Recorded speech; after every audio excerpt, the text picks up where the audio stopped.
시청자 여러분 안녕하십니까? 명쾌한주 김현선입니다. 본격 시사 토크 명쾌한주가 편안한 주말 오전 여러분과 함께합니다. 한 주간의 뜨거운 이슈를 명쾌하게 정리해보는 시간 명쾌한주는 제주 MBC 유튜브 채널을 통해서도 시청하실 수 있습니다. 명쾌한주 방송 내용은 제주 MBC와 제주예술이 홈페이지에서 텍스트를 통해서도 다시 확인하실 수 있습니다. 명쾌한주 지금 바로 시작합니다. 네, 한 주간 화제가 된 뉴스를 정리해보는 더 이슈 코너입니다. 오늘도 제주의 소리 문준영 기자와 이 시간 함께하겠습니다. 안녕하세요. 네, 안녕하세요. 예. 오늘은 어떤 소식 갖고 오셨나요? 네. 네, 코로나19 확진자 관련 이야기를 해야 될 것 같습니다. 그 도의회 직원이 확진된 거 이야기하시는 거죠? 네. 네, 맞습니다. 이번 주 제주도의 의정 사상 초유의 사태가 발생했습니다. 네. 2021년 첫 회기죠. 제392회 임시회 중 확진자가 나오면서 의회가 셧다운에 들어간 건데요. 한때 의사장 출입이 일시 폐쇄되기도 했습니다. 그리고 예정됐던 본회의까지 취소되면서 단 한 건의 안건도 철회하지 못하고 회기가 종료된 겁니다. 네. 그 도의회 총무담당관실 직원이 확진이 됐어요? 예. 네, 맞습니다. 지난 1일 도의회 총무담당관실에 근무하는 직원이 확진 판정을 받았습니다. 네. 그리고 곧 이어서 이 직원과 접촉한 다른 도의회 직원도 확진 판정을 받았습니다. 예정됐던 7개 상임위원회 일정이 전면 취소가 됐고요. 밀접 접촉자로 분류된 직원들에게는 자가격리 조치가 내려졌습니다. 좌남수 의장을 비롯해서 총 213명에 대해 코로나 진단 검사가 진행이 됐는데 다행히 우려했던 추가 확산은 나타나지 않았습니다. 네.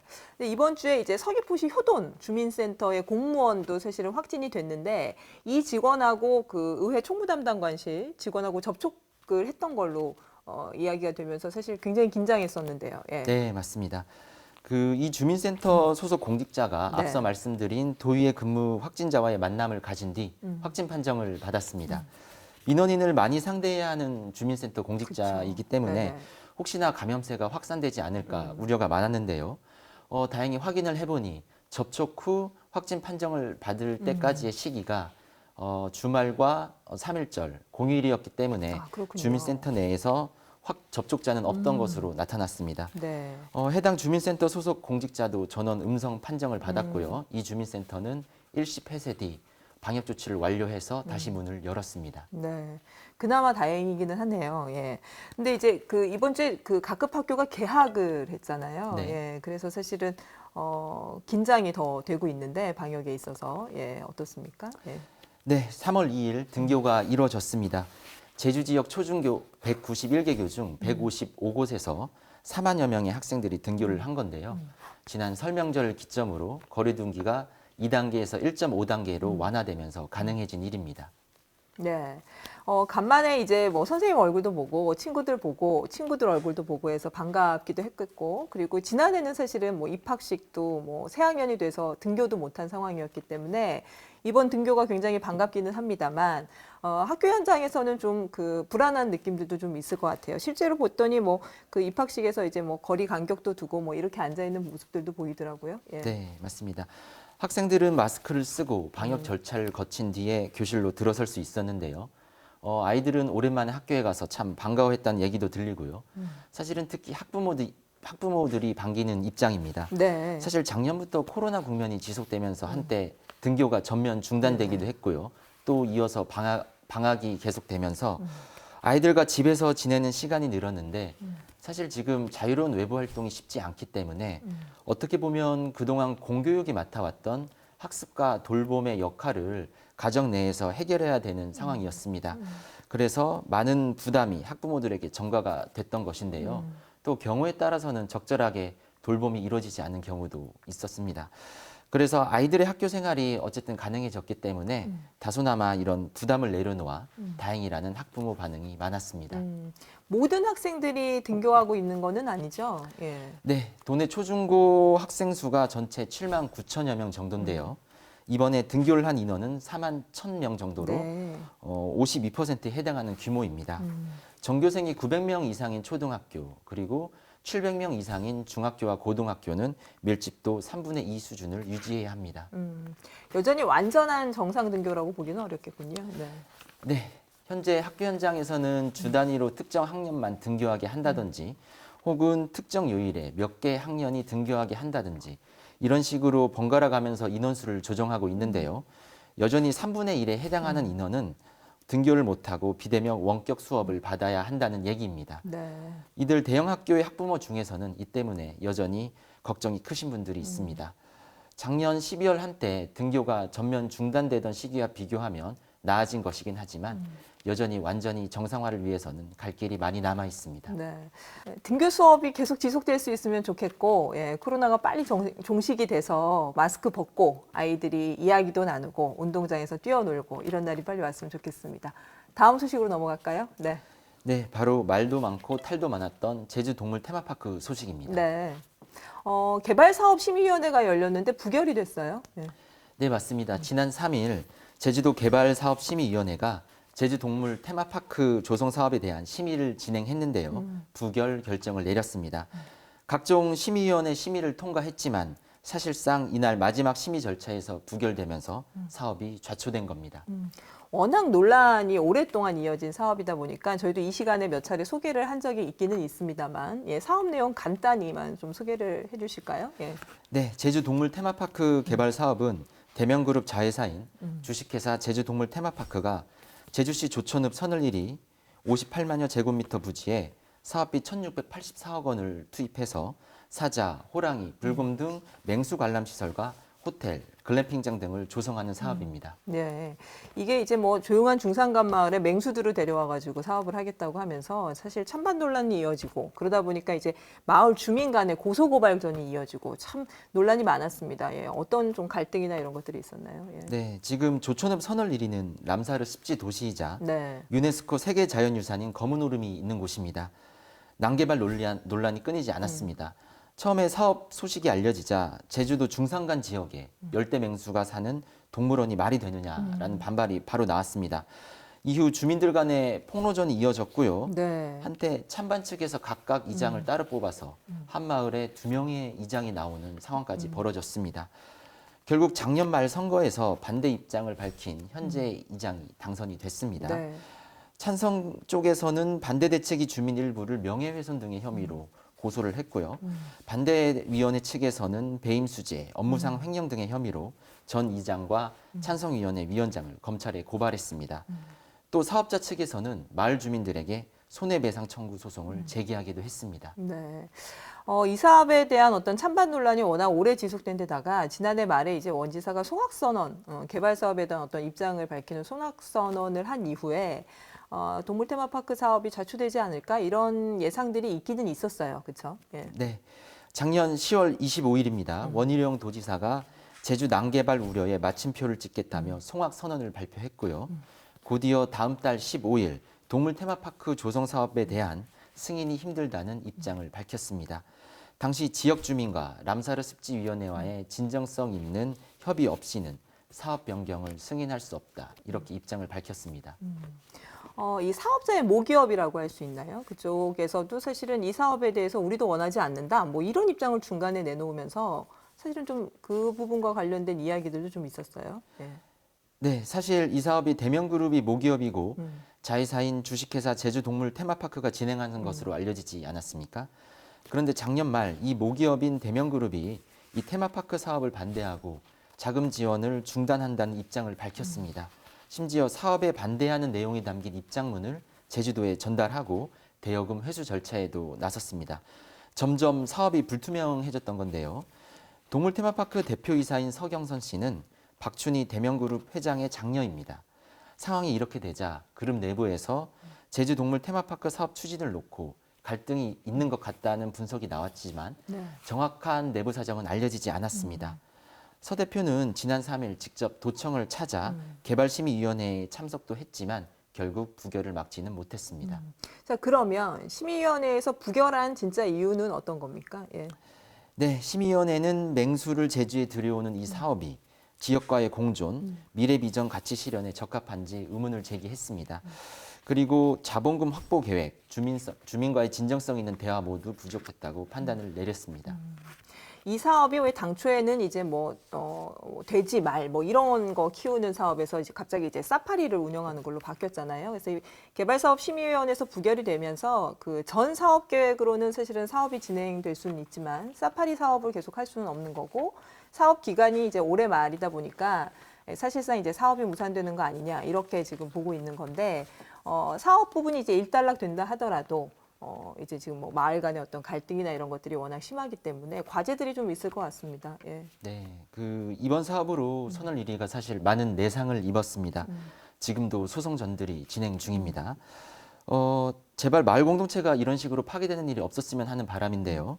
그동안 제주사회가 어떤 대형 개발 사업으로 인해서 논란이 생기고 마을 내 공동체가 파괴되고 사람들이 많은 상처를 받는 일들이 반복되고 오지 않았습니까? 네. 제주도정을 비롯한 지역사회에서는 이번 제주 동물 테마파크 과정과 논란을 잘 들여다봐서 다시는 앞으로 이런 개발 사업과 관련해 한 마을의 주민들이 큰 상처를 받는 일이 반복되지 않도록 노력해야 할 것 같습니다. 네. 오늘 여기까지 할까요? 네. 네, 네. 고생 많으셨습니다. 네. 네.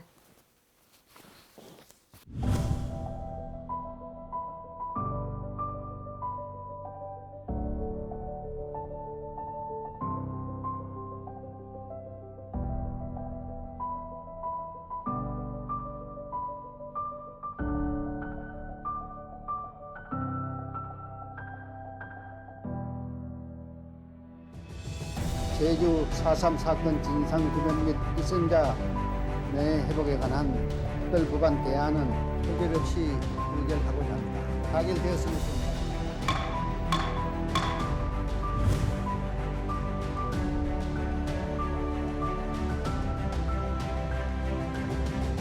국정을 책임지고 있는 대통령으로서 과거 국가 권력의 잘못에 대해 유족과 제주도민 여러분에게 진심으로 사과와 위로의 말씀을 드립니다.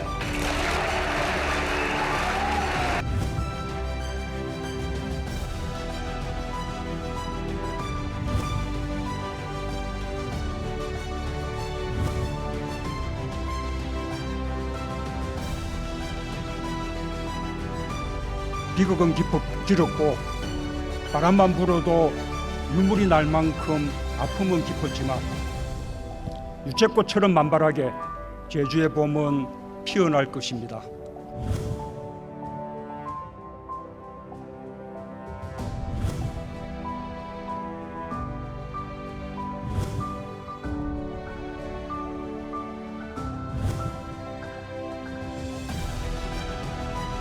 제주 4.3 사건 진상규명 및 희생자 명예회복에 관한 특별법 전부 개정 법률안 대안은 가결되었음을 선포합니다. 제주 4.3 사건이 완전한 해결을 위한 단초가 마련된 것입니다. 양지로 옮겨진 첫 시작이기도 합니다. 그동안 묻어놨던 고통과 눈물을 털어낼 수 있게 되었습니다. 우리나라 만세!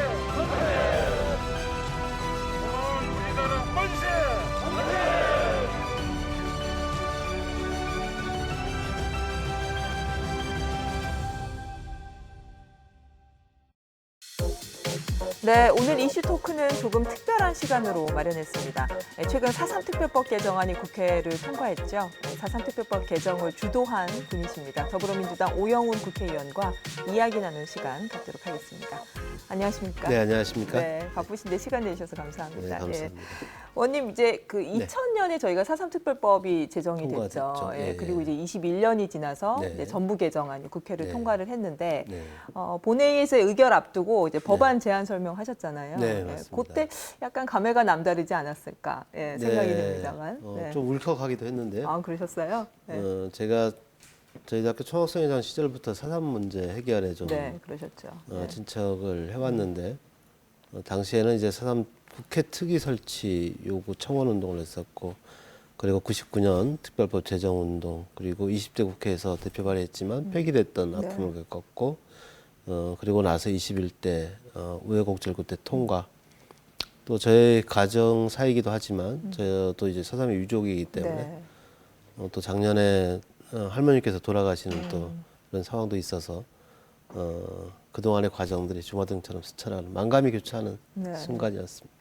아까 이야기 중에 이제 우여곡절이라고 네. 간단하게 표현하시긴 하셨지만 네. 정말 지난한 과정을 거쳤습니다. 네, 네. 20대 국회 때 이제 불발이 됐고요. 이제 네. 뭐 정치권의 좀 소극적 대응이랄까, 그다음 정부의 좀 비협조 여러 가지 그렇죠. 이유를 내서 좀 네. 불발이 됐지 않습니까? 그리고 21대 국회로 넘어왔는데 네. 사실 민주당이 다수당인 상황에서 네, 네. 유리할 수도 있지만 그게 네. 사실은 지역 국회의원 입장에선 굉장한 부담감으로 다가갔을 것 같거든요. 그렇죠. 네. 되돌아보면 어떤 네. 과정이 가장 고비였다고 보십니까?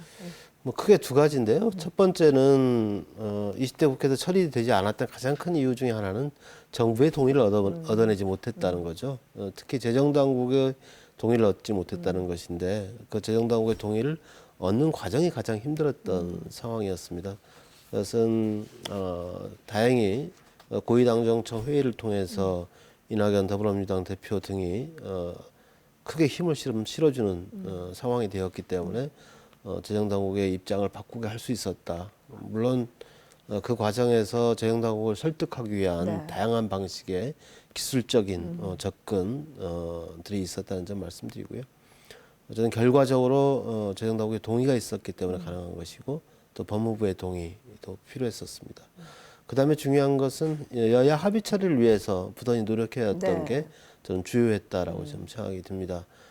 저희가 다수당이기 때문에 지난해 연말처럼 단독 처리도 불사할 수 있었지만 이게 과거사 문제이기 때문에 화해와 상생으로 가기 위한 법률이 자칫 일방 독주로 갔을 때 화해와 상생에 찬물을 끼얹을 수도 있다는 판단을 했고요. 그런 과정에서 원희룡 도지사와의 만남이나 또 야당 이명수 의원과의 만남, 야당 다른 정당 관계자들과의 만남 이런 부분들이 협조를 좀 이끌어내는데 도움이 되지 않았었나 생각합니다. 네. 그 아까 이제 이낙연 대표 얘기 잠깐 네, 언급하셨는데 4.3 특별법 개정안 통과된 직후에 네. 제주에 오셨어요. 그렇죠. 네. 그래서 이제 4.3 평화공원도 가보시고 네네. 그리고 이제 4.3 유족회와도 간담회를 가지신 걸로 알고 있습니다. 네네. 어떤 이야기들이 좀 오갔습니까? 우선 첫 번째 말씀은 뒤늦게 처리해서 미안하다라는 네. 말씀을 했죠. 그러니까 73년이 흐른 지금에서야 국가폭력에 대해서 국가 책임에 대해서 법적으로 명료하게 제시할 수 있었다는 게 너무 늦었다. 제주의 한을 이제야 풀어드리게 돼서 죄송하다는 말씀이 있었고요. 두 번째는 후속 조치와 관련된 부분에 있어서 차질 없이 진행하겠다는 의지의 말씀이셨죠. 이번 법이 통과됐다고 해서 4.3 문제가 완전히 해결되는 것이 아니라 새로운 시작점, 출발점이라는 말씀이셨던 것이고요. 그러기 위해서 시행령의 개정과 그 다음에 지금 6개월 동안의 용역이 진행되는데 그 용역 결과 이후에 후속 입법, 보완 입법 작업 그리고 2022년 정부 예산안에 관련 예산을 편성하는 문제 뭐 이런 부분들이 어느 하나 쉽게 나아가기 힘든 부분들이다. 그래서 새로 시작한다는 자세로 함께 임해줬으면 좋겠고 또 뒷받침하겠다는 그런 의지의 말씀이 있었죠. 네. 좀 구체적인 내용으로 들어가서 네. 그 이제 개정된 4.3 특별법에 대한 내용을 좀 이야기를 좀 해봤으면 좋겠는데요. 내용 이제 여러 가지 의미 있는 내용들이 참 많습니다만 네네. 그 중에 이제 가장 눈에 띄는 것은 네. 4.3 수용인들의 명예 회복을 네. 위한 특별 재심을 그렇죠. 청구할 수 네. 있는 근거가 네. 마련됐다는 네. 점인 것 같아요. 이 부분이 이제 통과되기까지 네. 좀 합의 과정도 좀 많았고요. 예. 네. 있을 텐데 뭐 내용과 의미 그리고 그 과정들에 대해서 좀 이야기를 해주시죠. 네. 잘 지적을 해주셨고요. 그 부분을 좀 많은 분들이 간과하고 있는 측면들이 있는데 지난 20대 때 이와 관련된 관련 조항은 불법 군사재판의 무효화 조항 네, 하나밖에 그렇죠. 없었습니다. 네.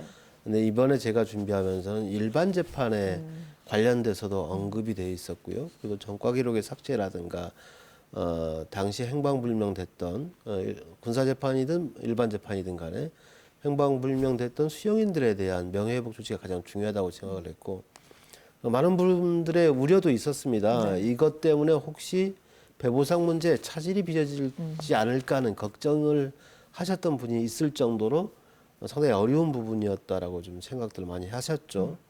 그런데 저는 이걸 대표 발휘하면서 해외 사례나 또 우리 수용인들의 명예회복 조치를 이룰 수 있는 방법이 이번 아니면 다시는 기회가 오지 않는다고 네. 생각이 좀 들었습니다.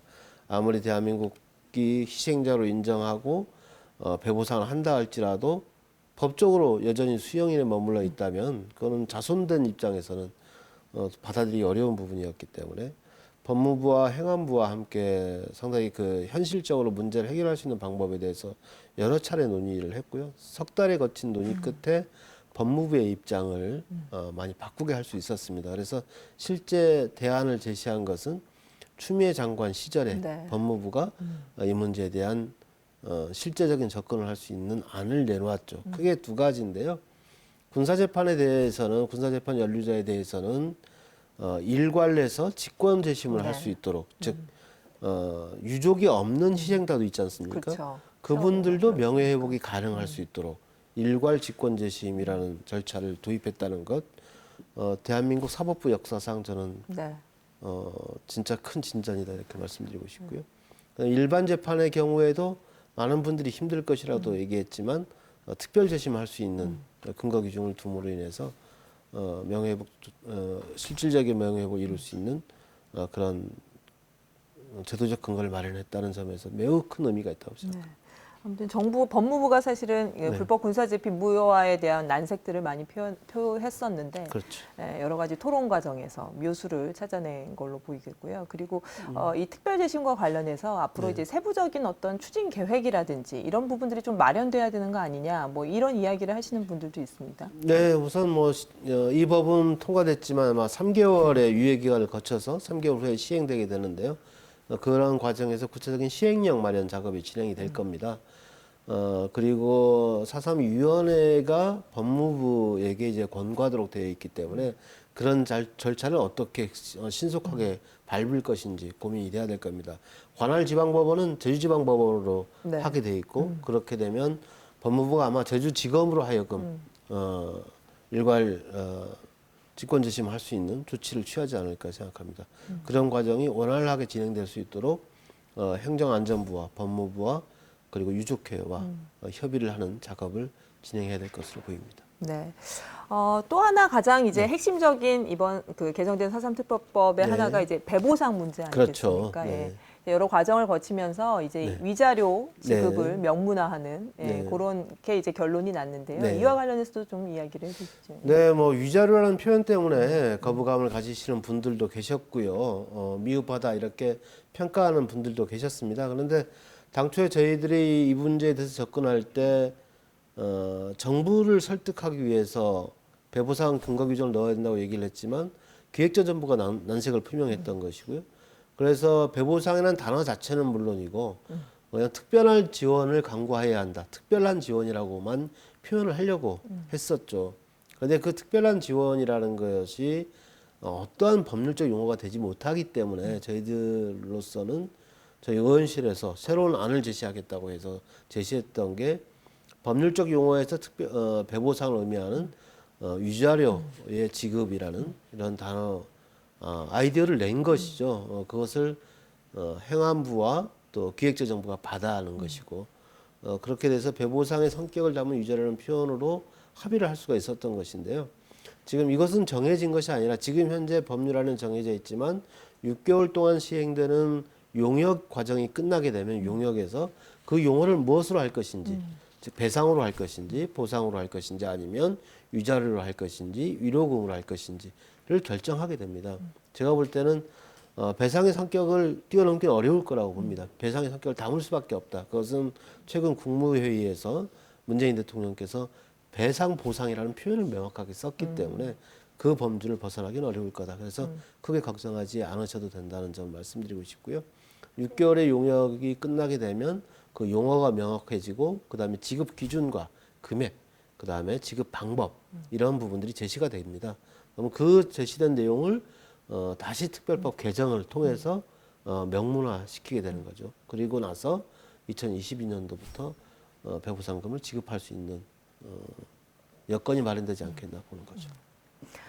이제 위자료 지급 기준이 명문화된 부분에 대해서 네. 누구나 굉장히 긍정적으로 평가는 합니다만 네. 이것이 이제 강제 규정이 아니라 약간 임의 규정의 아쉬움이 있는 거 아니냐 예. 이런 이야기를 하시는 분들이 계세요. 근데 이제 예. 뭐 예를 들어서 아까 제가 말씀드렸다시피 용역을 우리가 그 구체적인 방법을 도모하기 위한 네. 모색하기 위한 용역을 시행하고 있지 행안부의 않다면 용역이. 그런 네. 걱정도 저는 일리 있다고 보는데 네.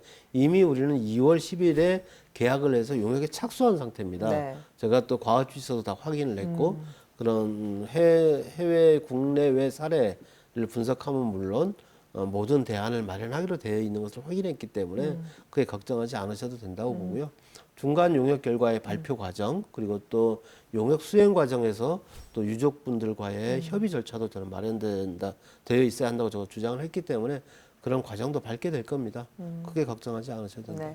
그러면 그 행안부의 용역에서 어떤 지급 네. 기준이나 방법들을 네. 명확히 해서 네. 이후에 다시 이제 개정하는 법안을 개정하는 작업들을 통해서 네. 그러한 어떤 우려나 아쉬움 같은 것들은 해소될 일정 수 부분 있다고 해소될 수 봅니다. 있다 네. 이렇게 기대를 하시는 거네요. 네. 이번 4.3 특별법 개정안 중에 사실은 추가 진상 조사와 관련돼서도 네. 사실은 논란들이 좀 많았어요. 네. 이명수 의원이 발의한 안과 이제 이야기가 네. 되는 과정에서도 추가 진상 조사의 주체가 누가 되어야 될 것이냐 네. 뭐 이런 부분과 관련해서 끝까지 좀 이야기가 있었던 걸로 알고 네, 네. 그다음 최종적으로 잘 이제 합의가 된 걸로 알고 있는데요. 네. 그 부분에 대한 어떤 뒷이야기라든지 내용이 당초 저희가 대표 발의한 안에도 추가 진상 조사를 위해서 추가 진상 조사단을 구성할 수 있도록 안을 냈지만 행정안전부에서 부담을 느꼈고 반대 의견을 가지고 왔었습니다. 그렇지만 또 이명수 의원을 비롯한 또 야당의 구체적인 요구가 있었기 때문에 행안부나 저희들로서도 당연히 또 받을 수밖에 없는 상황이었고요. 행안부가 그 과정에서 나름의 대안을 제시하려고 많이 노력을 했습니다. 그래서 4.3위원회 내에서 추가 진상 조사를 할 수 있는 법적 근거 조항을 마련했고 그리고 분과위원을 두도록 해서 네. 실제 추가 진상 조사와 관련된 심의 의결 절차를 분과위원회가 진행할 수 있도록 규정을 넣었죠.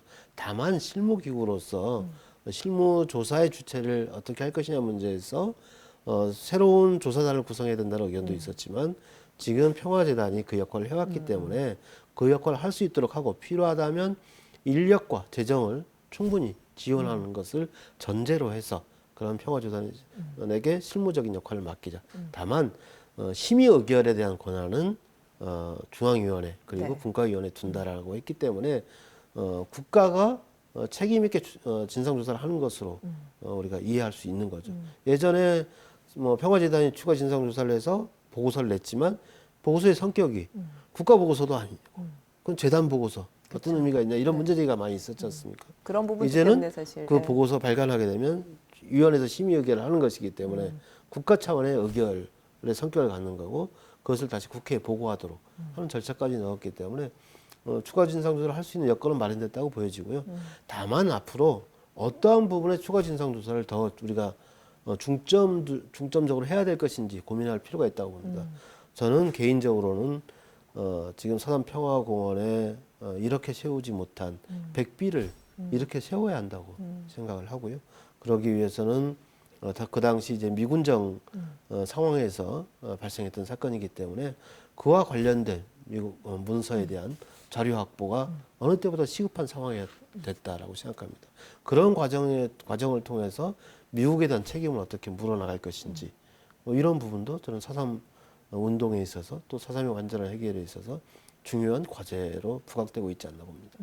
그러니까 미국에 대한 이야기가 나와서 그런데 네네. 사실은 저희가 이제 미국의 책임을 묻는 네. 어떤 그런 움직임들이 지난해부터 사실은 조금 네, 민간 차원에서 좀 본격화된 진행이 되고 측면들이 있죠. 있습니다. 네. 그와 관련해서는 좀 어떤 그 구상이나 그런 과제 우리가 스텝을 밟아야 된다고 좀 저는 이 진상규명과 관련돼서 추가적인 진상조사와 관련해서 국가가 적극적으로 협력해야 된다고 보여집니다. 지금 민간 차원에서 했지만 저는 이제 앞으로는 의원외교 차원에서도 이러한 문제에 대해서 더 적극적으로 역할을 해야 될 때가 됐다고 생각이 되어지고요. 그런 과정에서 필요하다면 충분히 의원외교에도 앞장서서 문제 해결에 나서겠다는 생각을 가지고 있습니다. 다만 지금은 법적으로 이제 평화재단이 그런 네. 역할을 할 수 있는 법적인 요건이 형성되어 있기 때문에 그것을 토대로 추가적인 예산 확보 과정을 통해서 그쪽 미국과 관련된 자료를 확보하는데 좀 진력을 다해야 된다 이렇게 생각합니다.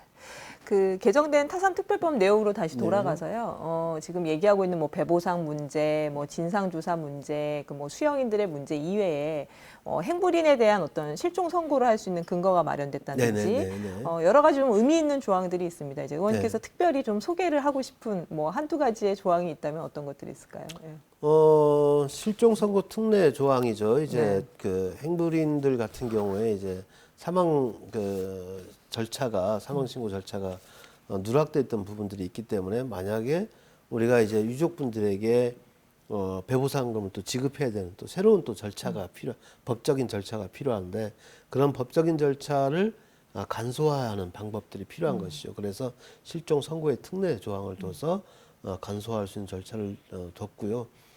그 다음에 인지청구의 특례라는 조항을 두어서 친자 소송과 관련된 문제 그리고 이제 어떤 배보상을 이제 우리가 또 지급하기 위해선 또 누구에게 지급해야 될 것이냐는 이런 여러 가지 문제가 좀 다르거든요. 기본적으로 이제 민법상의 어떤 상속의 어떤 그런 기준에 따라서 진행되겠지만 그러한 부분들이 원활하게 진행될 수 있도록 인지청구 특례의 조항도 이제 또 다른 말씀을 드리고 그리고 이 4.3의 어떤 유족과 관련된 권한, 유족의 권리, 이렇게 존중받아야 된다는 이런 권리 조항도 넣은 것도 또 새롭게 추가된 부분이라 할 수 있습니다. 이제 법은 어떻게 개정이 됐지만 앞으로 여러 가지의 후속 절차들이 사실은 이행이 돼야 되지 않겠습니까? 예, 뭐 어떤 부분들을 좀 첫 번째는 시행령 마련은 이제 행정안전부에서 진행을 할 거고요. 그것은 3개월 이내에 이제 진행이 된다고 보여집니다. 그리고 나서 지금 현재 진행되고 있는 용역이 제대로 마무리될 수 있도록 제가 볼 때는 아마 7월 이전에 마무리가 되어야 한다고 보는데요. 7월 이전에 마무리가 되게 되면 그 용역의 내용을 가지고 사람특별법 개정안을 만들어야 되는데 배보상 특별법으로 할 것인지 아니 별도의 법률을 제정할 것인지 아니면 지금 현재 있는 법률을 개정하는 방향으로 할 것인지 그 다음에 정부 입법으로 할 것인지 아니면 의원 입법을 할 것인지 이 고민해야 되는 부분이 있습니다. 그것은 용역이 진행되는 과정에서 행안부하고 협의를 좀 더 진행하면서 판단해야 된다는 생각하고요. 제가 볼 때는 시기적으로는 상당히 좀 촉박하기 때문에 내년에 예산이 편성되고 지급되기 위해서는 의원 입법으로 신속하게 처리해야 되지 않겠냐 하는 그런 의견을 좀 갖고 있고요. 그 다음에 예산과 관련된 문제인데 2022년도 정부 예산안은 8월까지 편성하도록 되어 있습니다. 그렇기 때문에 정부 예산을 편성하는 과정에서 4.3과 관련된 예산안이 편성이 되어야 국회 심의 과정을 통해서 확정이 되게 되면 2022년도에 예산을 지급할 수 있는 거잖아요. 그러기 위해서는 8월까지 이 작업을 마쳐야 되는 것이어서 이미 작년 12월 당정 협의 과정에서 정부 예산안 편성에 넣는다. 여기까지는 당정 협의 사항입니다.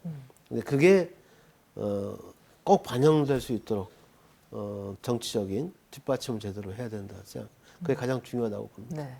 그 각계각층의 여러 분야의 어떤 노력들이 모아져서 4.3 특별법이 개정이 됐는데 그렇죠. 사실은 이번 과정을 돌아보면 사실 야당의 노력과 협조도 빛나지 않았나 그렇죠. 굉장히 평가돼야 되지 않나라는 생각이 듭니다. 예, 어떻게 보십니까? 가장 크게 도움이 됐던 것은 저는 두 가지인데요. 첫 번째는 이명수 의원이 이제 4.3 특별법 개정안을 발의를 했습니다. 추가 진상조사와 관련된 내용을 중심으로 이제 발의를 해줬기 때문에 병합 심의를 할 수 있는 거죠. 그러니까 만약에 여당만 발의를 했으면 야당의 입장에서는 심의를 좀 늦춰도 된다 뭐 이렇게 주장할 수 있는데 야당 의원도 발의를 했기 때문에 동시에 이렇게 논의하자, 심의하자 이렇게 여건이 됐었다는 점이고요.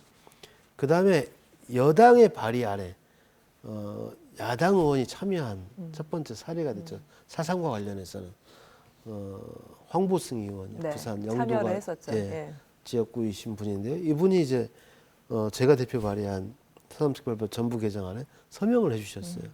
저는 이 부분도 상당히 높게 평가돼야 한다고 보고요. 그런 과정에서 여야가 합의 처리할 수 있는 기반이 마련되어졌고, 그리고 제가 또 나중에 원희룡 도지사께도 협조 요청을 했고, 원희룡 도지사께서도 야당의 원내대표와 당대표를 비롯한 지도부에게 적극적으로 노력을 해주셨고, 뭐 국민의힘 제주도당 네. 관계자분들도 마찬가지고요. 네. 또 제주도에 있는 정의당이라든가 모든 민중당, 모든 정당 차원에서 한마음 한뜻으로 시민사회 단체까지 뜻을 함께 모아줬기 때문에 가능했던 일이다라고 생각합니다. 그리고 이건 사암특별법만의 그 여야합의 처리의 의미가 있는 게 아니라 앞으로 대한민국의 과거사 해결의 모범적 사례로 이제 정립되어 있기 때문에 다른 과거사 해결에 있어서도 풀릴 수 있는 계기를 만들어주는데 큰 의미가 있었다 생각합니다. 근데 이명수 의원의 발의한 거 병합 심사하는 과정에서 좀 진일보하거나 조금 더 정교하게 다듬어진 부분들은 분명히 그 부분은 이제 아까 말씀드렸다시피 추가 진상조사와 관련된 내용이었죠. 저희 입장에서는 관철시키기 좀 부담스러운 부분인데 왜냐하면 정부 여당의 입장이고 행안부의 입장을 그냥 제가 무시하기도 좀 어려웠던 상황이었거든요. 그런데 야당에서 또 적극적으로 요구를 해줬기 때문에 관철시키기 오히려 더 용이해졌던 그런 상황이었고 그리고 조항 중에 하나가 이제 국회 추천 중앙위원회 위원으로 또 진상조사 분과위원회 위원으로 국회 추천 4명을 하도록 했는데 여야 2명씩 추천을 하도록 한 것이거든요. 그럼 여야가 균형 있게 4.3 문제 해결에 대해서 4.3을 바라보는 관점에 대해서 균형 있게 볼 수 있는 토대를 만들어줬다라는 것이죠. 그러면 향후 이것은 다른 과거사 문제 해결에도 도움이 될 수 있는 균형과 그리고 합의를 이룰 수 있는 시스템을 제도적으로 마련했다. 저는 그런 데 있어서도 일방적으로 어느 한쪽이 4.3 문제에 대해서 폄훼하거나 문제를 제기하거나 하기가 어려워졌다는 거죠. 그런 점에 있어서 의미가 있다고. 이번 그 4.3 특별법 개정 과정이 이제 계속 이제 과거사 어떤 다른 과거사 문제를 네네. 해결하는데 좋은 선례가 될 그렇죠. 것이다라는 네. 얘기를 계속 하고 계신데 아무튼 이번을 계기로 해서 다른 과거사 청산에 대한 관심들도 조금 더 커질 거고요. 영향을 크게 미칠 수밖에 없다고 봅니다. 이미 영향을 미치고 예, 있고요. 어떤 점들이 그럴까요? 제주 4.3 때문에 일어났던 여순 사건 같은 네. 경우에 특별법이 지금 국회 행정안전위원회 계류 중이었었는데 최근 첫 번째 심의가 열려서 상당한 접근을 좀 했습니다. 정부 측하고도 의견이 좀 좁혀졌고 아마 3월 9일 정도에는 법안심사 소위를 통과할 것으로 전망이 되고 있습니다. 그래서 4.3 특별법 통과의 힘이죠. 힘이 그렇게 작용하고 있는 것이고요. 그리고 최근 3일 전에는 대한민국에 있는 한국전쟁 전후 민간인 희생자 유족회가 결성되어 있는데요. 이분들이 지금 저희 당대표님을 찾아와서 네. 면담을 하게 됐는데 4.3 특별법의 성과에 대해서 그 의미에 대해서 설명해달라는 요구들이 많았습니다. 왜냐하면 본인들께도 적용될 수 있는 부분이기 때문에 지금 그래서 상당히 좀 고무되어 있다 이렇게 말씀드릴 수 있고요. 진실화해위원회가 2기가 출범을 했는데 네. 진실화해위원회에서 추가적인 진상조사와 희생자 결정 이런 작업이 이루어지게 되면 지금 행안부에서 시행하고 있는 용역의 결과에 따라서 장기적으로는 그분들에게도 배보상의 길이 열리게 되고 그 다음에 아까 불법 군사재판과 관련된 법적인 명예회복 절차도 밟게 되는 그런 후속 입법들이 진행될 수 있는 여건, 길이 열렸다 이렇게 말씀드릴 수 있습니다. 네. 이제 이 4.3 특별법 개정을 두고 4.3의 해결을 위한 이제 마침표다. 네. 그리고 그와 함께 또 다른 시작이다라고 네. 평가들을 많이 하시잖아요. 네. 앞으로 어떤 새로운 시작을 위해서 네. 어떤 과제들을 갖고 좀 가실 건지, 그리고 어떤 부분에 특히 좀 중점을 두고 관심을 갖고 가실 건지. 네. 뭐 제가 갖고 있는 생각은 크게 두 가지인데요. 이게 해방 전국에서 생겨났던 것이고 통일 정부를 수립하는 과정 그리고 단독 정부 수립 과정에서 발생했던 사건이었고 이데올로기 대립이 상당히 컸었지 않습니까? 이제 그 대립을 갈등을 치유할 수 있는 그런 시간이 저는 됐다고 보는 것이고요. 그래서 화해와 상생이 제주 지역 사회뿐만 아니라 대한민국 전반에 대해서 통합으로 미래로 나아갈 수 있는 그런 전기를 마련했다. 그것은 또 평화 통일의 과정, 번영의 과정으로 한반도가 한 걸음 더 나아갈 수 있는 그런 계기가 됐다는 점이고요. 그런 과정에서 아직 규명되지 못한 미국의 역할과 책임에 대해서 규명해 나가는 것까지 이루어지게 된다면 저는 4.3이 그때 돼서야 완전한 해결 이렇게 얘기할 수 있지 않을까 싶습니다. 네, 알겠습니다. 이제 4.3 특별법 얘기를 쭉 네. 해왔는데요. 그와 함께 제주에 또 뜨거운 이슈가 네. 좀 있습니다. 예, 제2공항 문제를 모셨으니까 잠시 어려운 좀, 문제죠. 여쭤보겠습니다. 예. 저희가 이제 어렵게 의견 수렴을 네, 네. 하기로 합의를 했고 네, 그 네. 방법으로 여론조사를 택해서 진행을 했어요. 네, 네. 뭐 여론조사 결과 보셨을 텐데 네. 어떻게 평가를 하시나요? 네.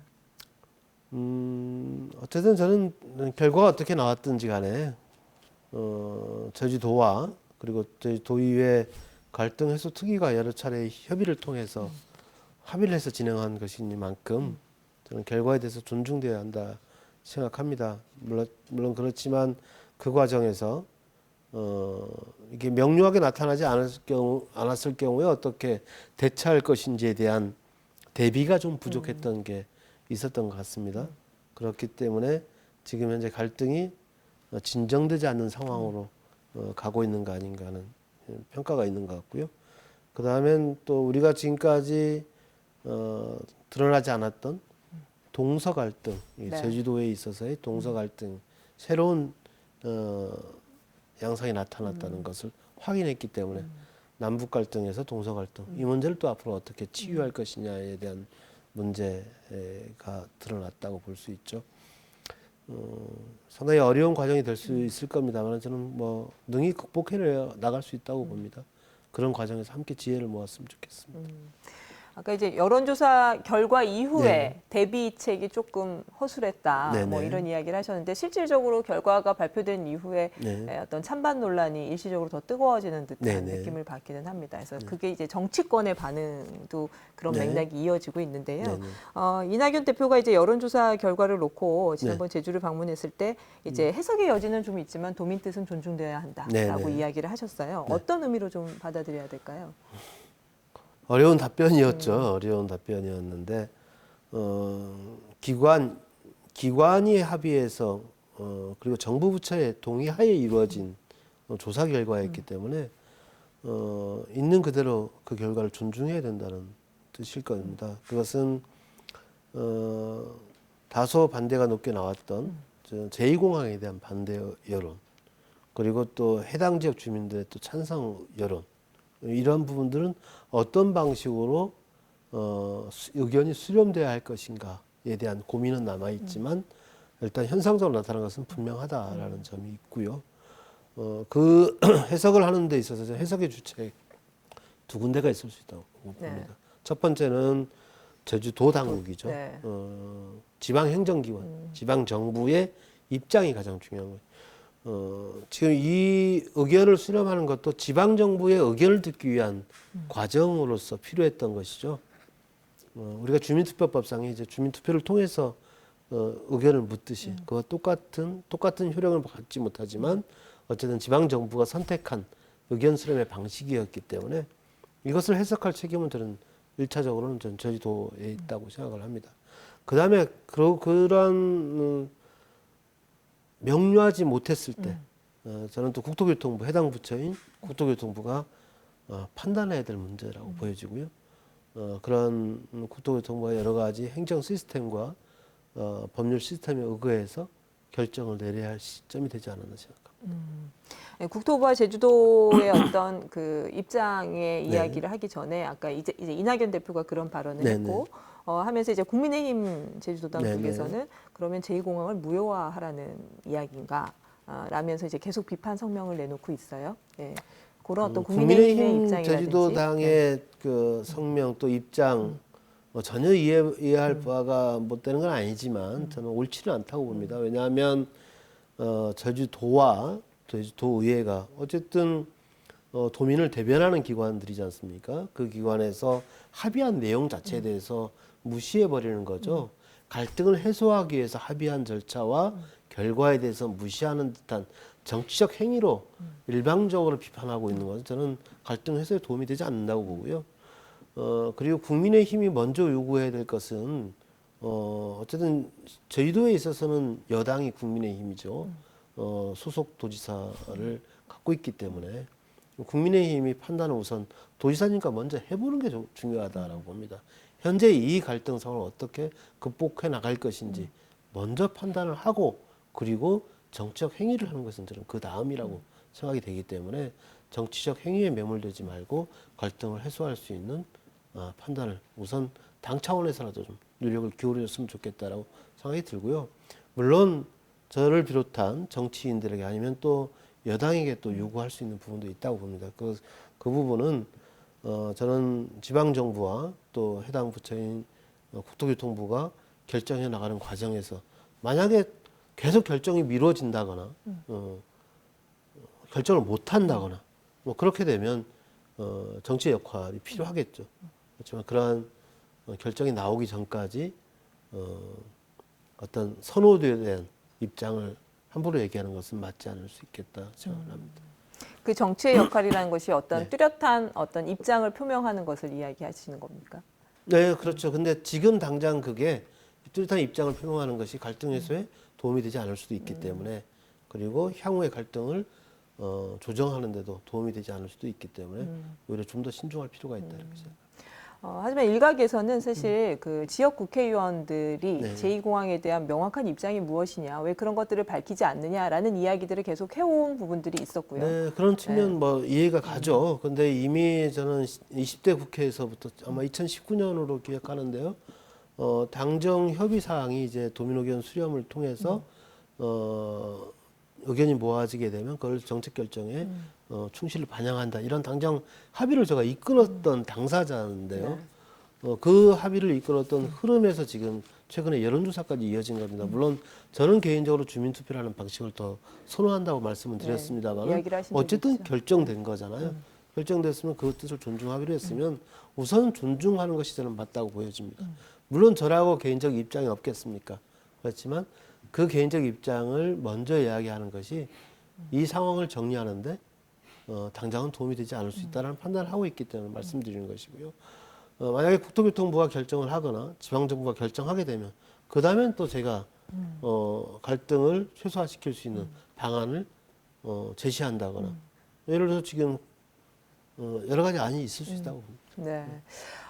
이제 그 국토부가 여론조사 네. 결과를 이제 받았고요. 제주도가 네. 제출을 해서 다시 이제 제주도의 의견을 물어왔어요. 네네. 가능하면 자치단체장의 입장을 포함한 그렇죠. 찬반 입장을 포함해서 좀 의견을 달라 명확하게 달라는 거죠. 했고 네. 네. 제주도에서는 또 이게 국책 사업인데 국토부가 결정을 하셔라. 뭐 이런 입장인 것 같습니다. 이러다 보면 네네. 도와 국토부가 계속 핑퐁을 하는 네네. 사이에 어떤 찬반 갈등을 해소할 수 있는 계기를 놓치고 오히려 갈등이 네네. 더 심화되는 상황이 되지 않을까 굉장히 우려스럽거든요. 예. 그래서 우선 저는 저희도가 명확하게 빨리 입장을 정리하는 게 저는 가장 합리적이라고 보고요.